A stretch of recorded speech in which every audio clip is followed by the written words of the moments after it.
Imagine a Viking funeral, a majestic ship ablaze, drifting down a river, surrounded by mourners. Sounds epic, right? But what if I told you that the reality is far from the Hollywood fantasy? In fact, there's only one part I'd actually enjoy: the incredible feasts. Join me as we uncover the truth about Viking funerals, from the rituals to the afterlife beliefs, and discover what these ceremonies really meant to the Norse people. Viking funerals have been depicted in countless films and TV shows, but these portrayals often exaggerate or completely misrepresent the actual practices. The image of a burning ship is iconic, but it's not as common as you might think. While some Viking chiefs and kings might have been sent off in grand ship burials, the majority of Vikings were cremated or buried in more modest graves. In fact, only a few archaeological discoveries have provided evidence of ship burials, and these were reserved for the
But where did the Vikings believe their loved ones were going?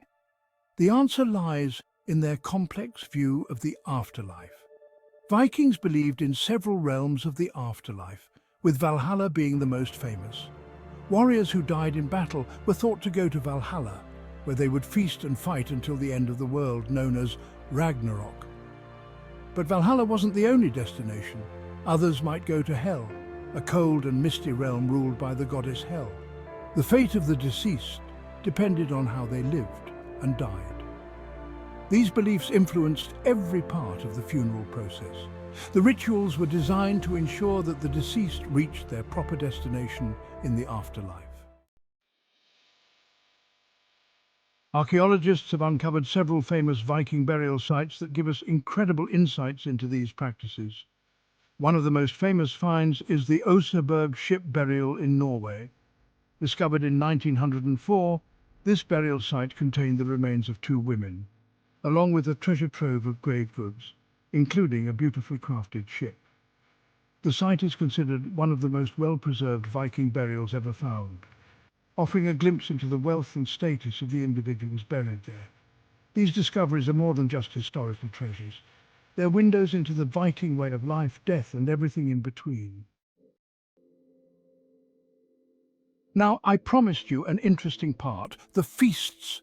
Viking funerals weren't just somber events, they were also times of celebration. Feasting was a crucial part of the funeral ritual. It was a time for the community to come together, share stories about the deceased, and honor their memory. The feasts could last for days, with plenty of food, drink, and music.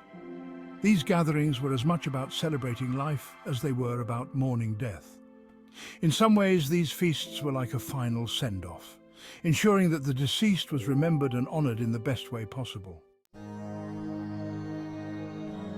Today, Viking funerals continue to inspire and fascinate people around the world. Some modern ceremonies even try to recreate these ancient rituals. While these modern interpretations are often more symbolic than historically accurate, they show the lasting legacy of Viking culture. The fascination with Viking funerals reflects our ongoing interest in how ancient peoples dealt with life, death, and the unknown. The real Viking funeral might not be as epic as Hollywood would have us believe, but it's just as fascinating, if not more so. The rituals, the beliefs, and the community spirit all offer a glimpse into a world that was as complex as it was brutal. So, the next time you see a Viking funeral in a movie, you'll know the truth behind the myth. The reality was more diverse, more meaningful, and yes, it had its own kind of epicness, especially when it came to the feasts. If you enjoyed this deep dive into Viking history, make sure to hit that like button, subscribe, and ring the bell so you never miss out on our latest videos. What other historical topics would you like to explore? Let me know in the comments below.